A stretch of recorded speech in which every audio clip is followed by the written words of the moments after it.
আজকে আমরা হায়ার ম্যাথে উপপাদ্য 12 নম্বর থেকে শুরু করব, টলেমির উপপাদ্য। এখানে বলছে যে বৃত্তে অন্তর্লিখিত কোন চতুর্ভুজের কর্ণদ্বয়ের অন্তর্গত আয়তক্ষেত্র ওই চতুর্ভুজের বিপরীত বাহুদ্বয়ের অন্তর্গত আয়তক্ষেত্রের সমষ্টির সমান।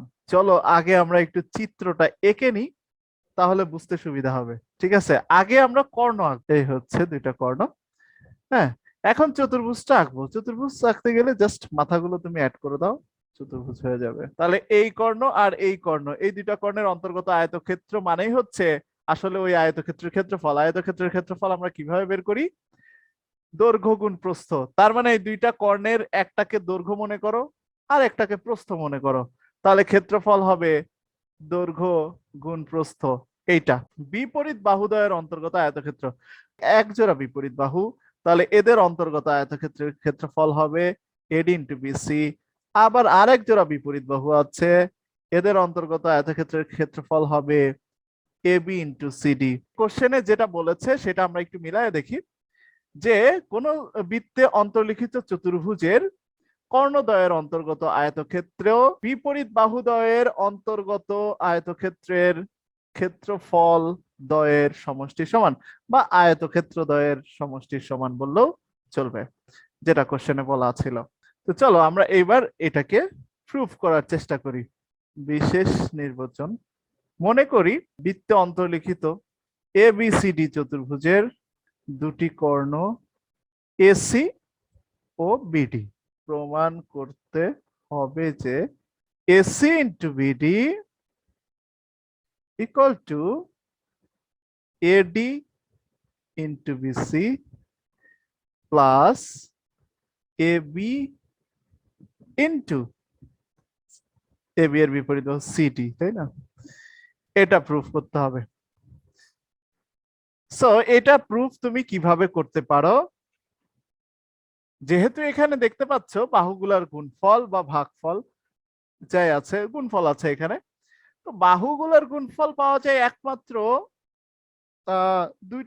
মানে দুইটি ত্রিভুজ সদৃশ কোণী প্রুফ করলে।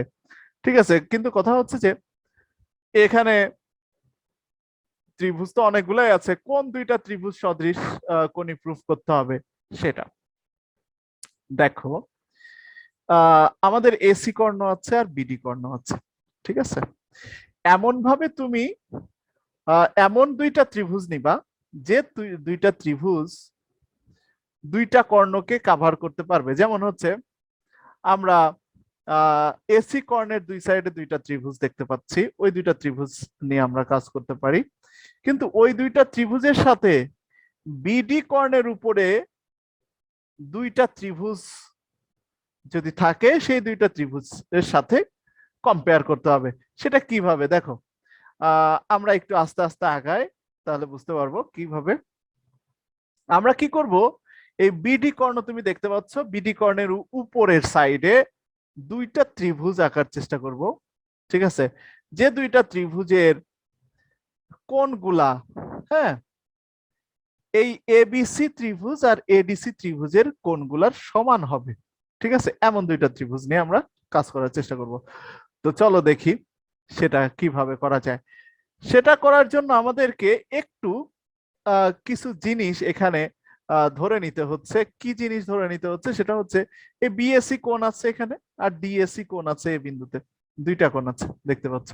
তো বিএসসি কোণ ছোট করে যদিও আমি এঁকে নিয়েছি, তবু এখানে বলতে হবে যে ধরি বিএসসি কোণটা ডিএসসি থেকে ছোট, মানে যে কোনো একটাকে ছোট তুমি মনে করবা, হয় বিএসসি কে করো আর না হয় ডিএসসি কে করো। কিন্তু আমাদের বইয়ে বিএসসি কে করা আছে, তো আমরা বিএসসি কেই করব, ছোট ধরবো আর কি। তো বিএসসি কে ছোট ধরে এই বিএসসি কোণের সমান ডিএপি একটা কোণ আঁকবো। ঠিক আছে, ডিএপি, তার মানে ডিএপি কোণ কিভাবে হবে, এখান থেকে জাস্ট তুমি এইটা যোগ করে দিলেই হয়ে যাবে। এই যে এই যে ডিএপি মনে করো এই কোণটা, আর একটু সরে গেছে, আমরা এক্সাক্ট বিন্দুটা নেয়ার চেষ্টা করব। ওকে, এই মনে করো পি, ডিএপি কোণ আঁকবো আমরা, এঁকে ফেললাম। এখন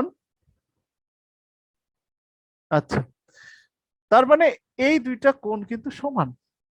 সো আমরা কি করলাম দেখো, বিএসি যে ত্রিভুজ ছিল এসি কর্ণের এই সাইডে, এসি কর্ণের উপরে দুইটা ত্রিভুজ আছে তুমি দেখতে পাচ্ছ, এবিসি আর হচ্ছে এডিসি। তো এসি কর্ণের এক সাইডে যে ত্রিভুজ আছে, মানে এবিসি ত্রিভুজের একটা কোণ বিএসি সমান বিডি কর্ণের উপরে একটা ত্রিভুজ দেখলাম ডিএপি, এই ত্রিভুজের একটা কোণের সমান হচ্ছে। তার মানে আমরা এবিসি আর ডিএপি এই দুইটা ত্রিভুজ নিয়ে কম্পেয়ার করে সদৃশ কোণী প্রুফ করার চেষ্টা করব, তা থেকে আমরা কিছু একটা উপাত্ত পেয়ে যাব। আর একটা ত্রিভুজ আছে এসি কর্ণের ডান সাইডে, দেখো সেটা হচ্ছে এডিসি। হ্যাঁ, এই ডান সাইডের ত্রিভুজটার সাথে এই বিডি কর্ণের উপরের সাইডে আরেকটা ত্রিভুজ আছে, দেখো এবিপি, এবিপি এই ত্রিভুজের মানে কম্পেয়ার করার চেষ্টা করব আমরা, কম্পেয়ার করে দেখব যে এরা সদৃশ কোণী হয় কিনা।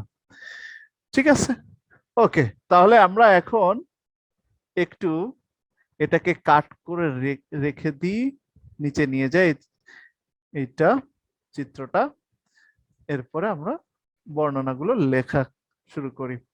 আচ্ছা, আমরা প্রমাণের মধ্যেই লিখব, ঠিক আছে, অঙ্কন আলাদা করে লেখার দরকার হবে না। সো প্রমাণ, প্রমাণের মধ্যেই এখানে আমরা লেখা শুরু করব। কি লিখব আমরা, এই যে বিএসসি কে ছোট ধরেছি ওটা লিখব, যে ধরি কোণ বিএসসি is smaller than কোণ ডিএপি, সরি ডিএসসি। ওকে, বিএসসি কোণটা ডিএসসি থেকে ছোট। ওকে, অতএব কোণ বিএসসি এর সমান করে, সমান করে কোণ ডিএপি আঁকি। হ্যাঁ, ডিএপি, ডিএপি আঁকি, যার এপি রেখাংশ বিডি কে, মানে বিডি কর্ণকে আর কি, বিডি কে পি বিন্দুতে ছেদ করে। হ্যাঁ, পি বিন্দুতে ছেদ করে, ছেদ করে। সো তুমি এখানে দেখতে পাচ্ছ বিএসি আর ডিএপি দুইটা সমান কোণ হচ্ছে। আচ্ছা, হইলো, সমস্যা নাই। এখন আমরা আরেকটা জিনিস দেখব, সেটা হচ্ছে এখানে তো তুমি পাচ্ছ, এখানে কি পাচ্ছ, যে বিএসি সমান হচ্ছে কোণ ডিএপি, এটা পাচ্ছ, তাই তো?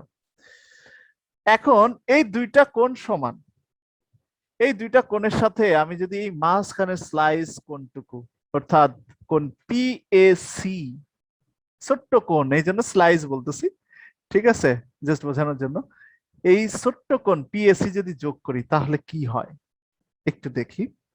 তাহলে কোণ বিএসসি প্লাস কোণ পিএসসি ইকুয়াল টু কোণ ডিএপি প্লাস কোণ পিএসসি।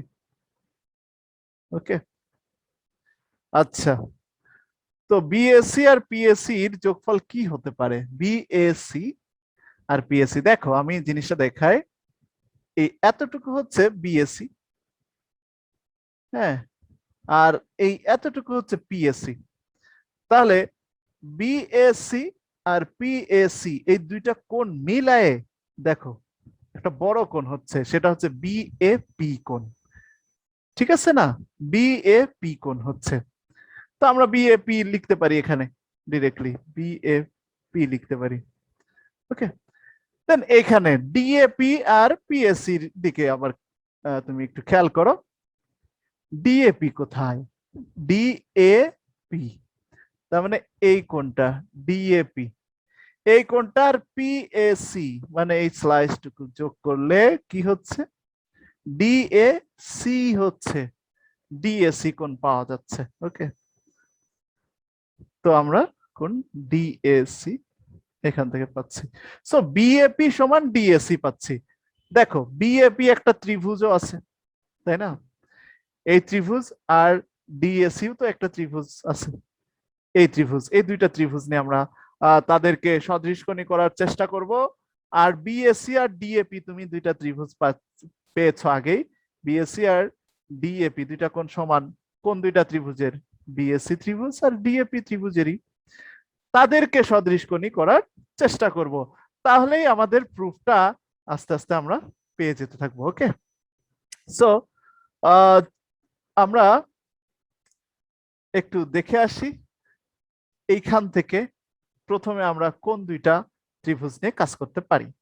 তো খেয়াল করো, তোমার বোঝার জন্য আমি কি করতেছি, এইখান থেকে কিছু একটা মুছে দিব। মুছে দিয়ে যে ত্রিভুজ আসবে সেই ত্রিভুজ দুইটা নিয়ে কাজ করবো। কিছু একটা বলতে আমরা এইখান থেকে এতটুকু মুছে দিচ্ছি, এইটা মুছে দিচ্ছি, আর এইটা মুছে দিচ্ছি। তাহলে দেখো দুইটা ত্রিভুজ একদম সুস্পষ্ট হয়ে যাচ্ছে, যেটা তোমার পক্ষে বোঝা খুবই সুবিধা। ঠিক আছে, সো আমরা একটু চিত্রটা এভাবে এঁকে নিলাম। ঠিক আছে, এই চিত্র তোমার পরীক্ষার সময় আঁকা লাগবে না, বা তোমার আলাদাভাবে আঁকা লাগবে না। এটা জাস্ট বোঝার জন্য আমি এঁকেছি, তোমার আঁকার কোনো প্রয়োজন নাই। ঠিক আছে, তুমি চাইলে পেন্সিল দিয়ে আঁকবা, তো চাইলে একটু রাবার দিয়ে মুছে নিয়ে তারপরে এই দুইটাকে তুমি কম্পেয়ার করে দেখতে পারো। ঠিক আছে, সেটাও সুবিধা হবে। ওকে, আচ্ছা, তো আমরা এই দুইটা ত্রিভুজের মধ্যে কি কি সমান পাচ্ছি সেটা দেখব।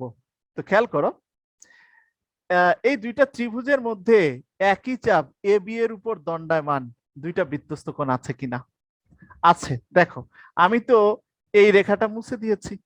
এই রেখাটা যদি থাকতো তাহলে তুমি বুঝতে পারতা যে এ বি চাপের উপর দণ্ডায়মান A B A D B কোণ ছিল, একটা বৃত্তস্থ কোণ ছিল। আবার এ সি বি একটা আছে।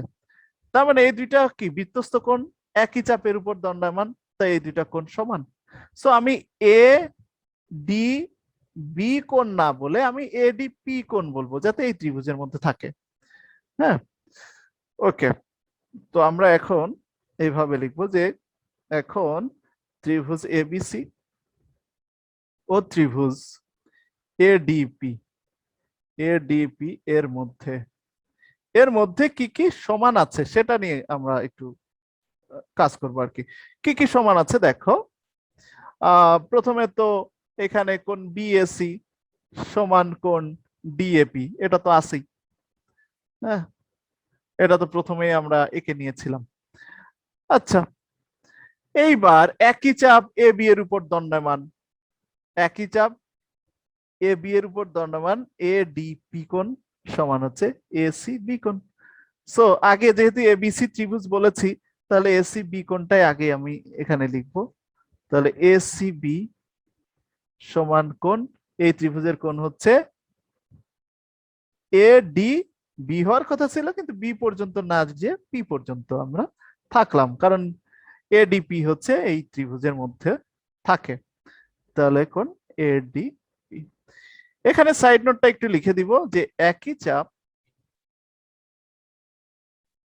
এ বি এর উপর দণ্ডায়মান দণ্ডায়মান দুটি বৃত্তস্থ কোণ, বৃত্তস্থ কোণ। আমরা জানি একই চাপের উপর দণ্ডায়মান দুটি বৃত্তস্থ কোণ পরস্পর সমান হয়, তাই সমান হয়েছে। তাহলে কোন কোন কার কার সমান হচ্ছে? এই কোণ সমান এই কোণ হলো, বাকি থাকলো আর কোনটা? যেটা বাকি থাকলো সেটা অবশিষ্ট কোণ এই ত্রিভুজের জন্য। অতএব অবশিষ্ট কোণ, অবশিষ্ট কোণ, এই যে এই ত্রিভুজের এবিসি কোণটা হচ্ছে অবশিষ্ট থাকলো। আর ওই ত্রিভুজের অবশিষ্ট কোণটা, ওই ত্রিভুজের অবশিষ্ট হচ্ছে এপিডি কোণ, এ পি ডি। এপিডি, এই দুইটা অবশিষ্ট কোণদ্বয় আবার পরস্পরের সমান। ওকে, তাহলে তিনটা কোণ যেহেতু পরস্পরের সমান, তাহলে তো আমরা বলতেই পারি অতএব ত্রিভুজ এবিসি ও ত্রিভুজ এডিপি সদৃশকোণী। সদৃশকোণী, সদৃশকোণী মানে ত্রিভুজদ্বয় সদৃশ, তাই সদৃশ। ওকে, এখন দুইটা সদৃশ ত্রিভুজের মধ্যে একটা সূত্র আছে। কি সূত্র? সেটা হচ্ছে অনুরূপ বাহুদ্বয়ের অনুপাত সমান হয়। এখন অনুরূপ বাহু খুঁজে বের করার পালা। তো দেখো, আমরা মানে যখন কাজ করব, হ্যাঁ, অনুরূপ বাহু নিয়ে, তখন অবশ্যই খেয়াল করব কোন বাহুগুলো আমাদের প্রমাণ রিলেটেড। ঠিক আছে, কারণ বাহু এখানে অনেক আছে। তাহলে কোন বাহু আমাদের প্রমাণের মধ্যে কাজে লাগবে? যেমন এসিবিডি লাগবে অবশ্যই, এডিবিসি এগুলা লাগবে। তো তুমি দেখতেই পাচ্ছ, এইখানে তুমি দেখো, আমি এখানে দেখতে পাচ্ছি যে এসি বাহুটা, এসি বাহু নিয়ে তো কাজ করতে হবে কারণ এটা তো প্রমাণের মধ্যে আছে কর্ণ। তাহলে এসি কোন কোণের বিপরীত বাহু? এই এবিসি ত্রিভুজের বি কোণের বিপরীত বাহু। ঠিক আছে, এসি। এবার ওই ত্রিভুজের মধ্যে যে দেখো, এই বি কোণের সমান কোণ কোনটা ছিল? বি কোণটা, তাই না? তাহলে বি কোণের বিপরীত বাহু এসি, এখানে দেখো পি কোণের বিপরীত বাহু এডি। সমান সমান কোণের বিপরীত বাহুগুলাই হবে অনুরূপ বাহু। তাহলে বি কোণের বিপরীত বাহু এসি আর পি কোণের বিপরীত বাহু এডি পরস্পরের অনুরূপ বাহু, কারণ এই কোণ দুইটা সমান ছিল। সমান সমান কোণের বিপরীত বাহুগুলা অনুরূপ বাহু দুইটা ত্রিভুজের ক্ষেত্রে। ওকে, আচ্ছা, তার মানে AC into AC by AD, এই দুইটা নিয়ে কাজ করতে হবে আমাদের। তাহলে এসি বাই এডি এই দুইটা বাহুর অনুপাত। এবার আর দুইটা অনুরূপ বাহু খুঁজে বের করতে হবে। এখন তুমি কোন দুইটা অনুরূপ বাহু নিবা? অবশ্যই নেয়ার সময় দেখবা যে এখানে কোন বাহুটা তোমার কাজে লাগবেই না কখনো। আমার এই ছোট্ট ত্রিভুজের ক্ষেত্রে আমি এটা বলতে পারি যে এপি বাহু কখনোই কাজে লাগবে না। কেন? কারণ এপি বাহু আমাদের প্রমাণের মধ্যে নাই। ঠিক আছে, আর প্রমাণের মধ্যে আছে এমন কোন বাহুর অংশও না এপিটা। বাট পিডি কিন্তু এই পুরা বিডি এর একটা অংশ। পুরা বিডি যে রেখাটা ছিল তার একটা অংশ পিডি। দেখো এই ত্রিভুজ দেখলে বুঝতে পারবা, পুরো বিডি কর্ণের একটা অংশ হচ্ছে পিডি। সো পিডি বাহু নিয়ে তোমাকে কাজ করতে হবে। আচ্ছা, পিডি বাহু কোন কোণের বিপরীত বাহু? এই যে এ বিন্দুতে যে কোণটা আছে তার বিপরীত বাহু। তাহলে এই কোণ আর এই কোণ তো সমান, এর বিপরীত বাহু কোনটা? বিসি। সো এই সমান সমান কোণগুলার বিপরীত বাহু যথাক্রমে বিসি আর পিডি। তাহলে বিসি আর পিডি নিয়ে কাজ করতে হবে। তাহলে বিসি বাই পিডি এর অনুপাতটাও এইটার সমান হবে। সদৃশকোণী ত্রিভুজের এটাই ছিল শর্ত। হ্যাঁ, therefore AC into PD equal to AD into BC। আমরা এতটুকু পেয়ে গেলাম, এটা 1 নাম্বার ইকুয়েশন। তাহলে এই দুইটা ত্রিভুজ নিয়ে কাজ করে আমরা এতটুকু পেয়ে গেলাম। কোনো কোশ্চেন আছে এতটুকুতে? না স্যার। ওকে, ভেরি গুড। এইবার আমরা আবার ফিরে যাই এখানে। ফিরে গিয়ে আমরা একটু কাজ করি, এই আগেরটা একটু ঠিক করে নিই। হ্যাঁ, যেহেতু আমরা এইখানে বোঝার সুবিধার্থে এই বাহুগুলো মুছে দিয়েছিলাম, আবার আমরা কি করব, বোঝার সুবিধার্থে আর আর অন্য বাহুগুলা মুছে একটু ট্রাই করব। দেখো, এখন আমি এতটুকু যদি মুছে দিই আর এই বিসি যদি মুছে দিই, তাহলে কি থাকে? এটাও যদি মুছে দিই,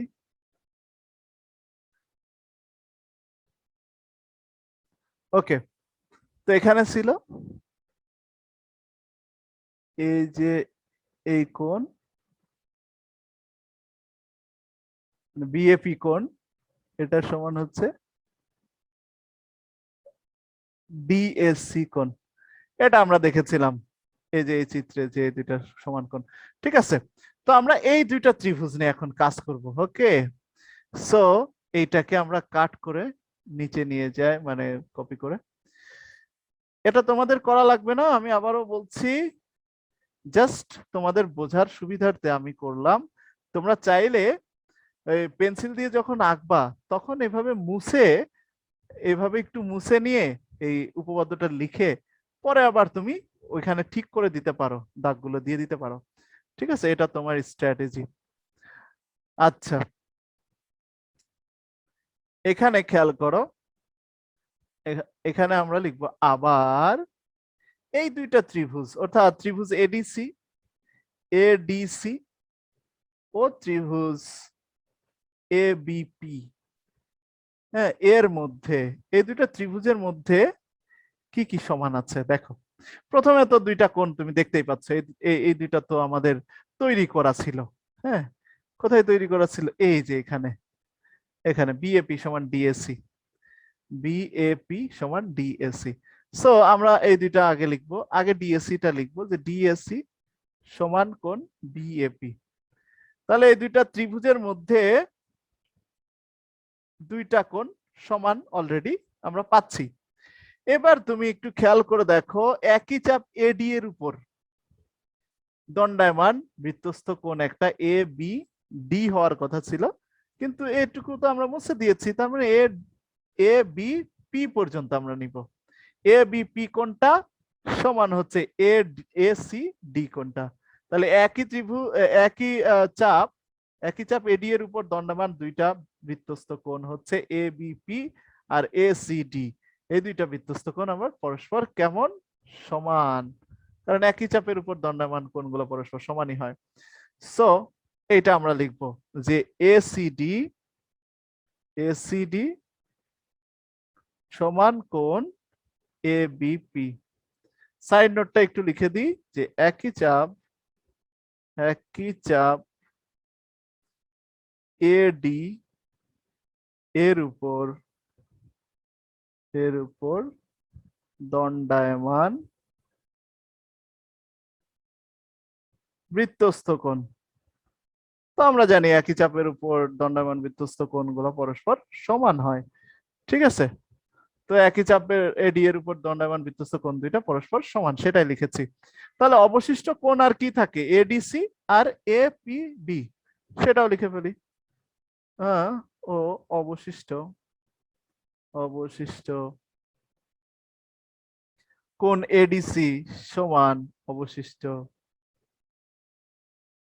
অবশিষ্ট কোণ এ বি পি, সরি এবিপি না, এপিবি, এপিবি, অর্থাৎ এই দুইটা কোণ, এই এডিসি কোণ আর এই এপিবি কোণ। ওকে, এই দুইটা কোণ পরস্পর সমান। তাহলে কি হচ্ছে? তিনটা কোণই পরস্পরের সমান হচ্ছে, অতএব ত্রিভুজ এডিসি ও ত্রিভুজ এবিপি সদৃশ কোণী, সদৃশ কোণী, তাই সদৃশ, মানে দুইটা ত্রিভুজ সদৃশ। ওকে,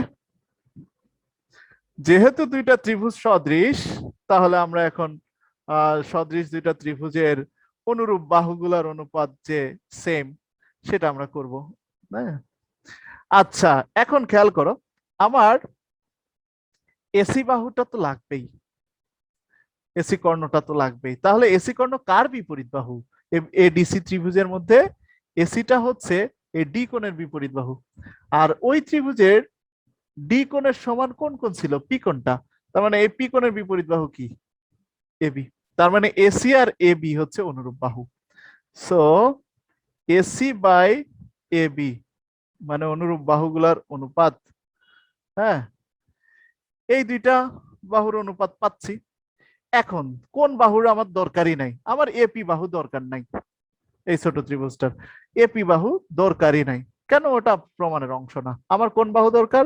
বিপি দরকার, কারণ বিপি হচ্ছে পিডি, সরি বিডি পুরা কর্ণটার একটা অংশ। হ্যাঁ, তো বিপি বাহু দরকার। এখন বিপি বাহু কোন কোণের বিপরীত বাহু? এই যে এ বিন্দুতে যে কোণটা আছে এই ত্রিভুজের মধ্যে, এই কোণের বিপরীত বাহু অর্থাৎ বিএপির বিপরীত বাহু বিপি। এখন বিএপির সমান কোণ ছিল হচ্ছে ডিএসি, এই ত্রিভুজে ডিএসি ত্রিভুজে। তাহলে ডিএসির বিপরীত কোণ, ডিএসির বিপরীত কোণ হচ্ছে সিডি। সো বিপি আর সিডি হচ্ছে অনুরূপ দুইটা বাহু হলো। তাহলে সিডি বাই, যেহেতু আমরা এডিসি ত্রিভুজ নিয়ে কাজ করতেছি, আগে এডিসি নাম লিখেছি, তাহলে এডিসির বাহুটাই আগে লিখবো সিডি, আর বাই বিপি, এ বিপি ত্রিভুজের। ওকে, সো এখন যদি আমি আর গুণ করি, তাহলে AC into BP equal to AB into CD, এটা আমরা পাচ্ছি। তাহলে আমরা দুইটা সমীকরণ পেয়েছি, 1 নাম্বার আর 2 নাম্বার। এই দুইটা সমীকরণ যদি যোগ করি, দুইটা সমীকরণ যোগ হয় কিভাবে? বাম পক্ষ যোগ বাম পক্ষ ইকুয়াল ডান পক্ষ যোগ ডান পক্ষ। সো আমরা করি। তুমি চাইলে আগে 2 নাম্বারও অ্যাড করতে পারো, যে 2 যোগ 1, হ্যাঁ এভাবেও করতে পারো, বা 1 যোগ 2, তোমার ইচ্ছা। 2 যোগ 1 কেন লিখলাম? কারণ আমি এসি ইন্টু বিপিটা আগে লিখতে পারবো। হ্যাঁ, প্লাস দেখি আমরা 1 নাম্বারের বাম পক্ষ কি ছিল, AC into PD, AC into PD. Okay, equal to, আবার 2 নম্বরের বাম পক্ষ আগে লিখতে হবে, কারণ 2 নম্বর আগে লিখেছি, ডান পক্ষ সরি, 2 নম্বরের ডান পক্ষ আগে লিখতে হবে। তাহলে এবি ইন্টু সিডি প্লাস, ওইখানে কি ছিল? ওইখানে ছিল AD into BC, AD into BC. Okay, এবার দেখো এসি যদি আমি কমন নিই দুইটা থেকে, তাহলে বিপি প্লাস পিডি পাচ্ছি। ওকে, এই পাশে তুমি যেটা লেখো আগে, সমস্যা নেই। ওকে, এখন তুমি খেয়াল করো, বিপি আর পিডি যদি যোগ করি, তাহলে এই ত্রিভুজের দিকে খেয়াল করো, এটাই হচ্ছে আমাদের মেন মানে চিত্র হয়ে গেল এখন। ঠিক আছে, এই চিত্রের দিকে খেয়াল করো, বিপি আর পিডি যদি যোগ করি, তাহলে বিডি পাওয়া যাচ্ছে। তাহলে বিডিটা এখানে বসাই দিব, হ্যাঁ, AC into BD equal to AB into CD plus AD into BC. হ্যাঁ, এই দুইটার যে কোনো একটা আগে পিছে কোনো ব্যাপার না, এটাই প্রমাণে যা হচ্ছিল, প্রমাণিত। ঠিক আছে, এই ছিল হচ্ছে টলেমির উপপাদ্য।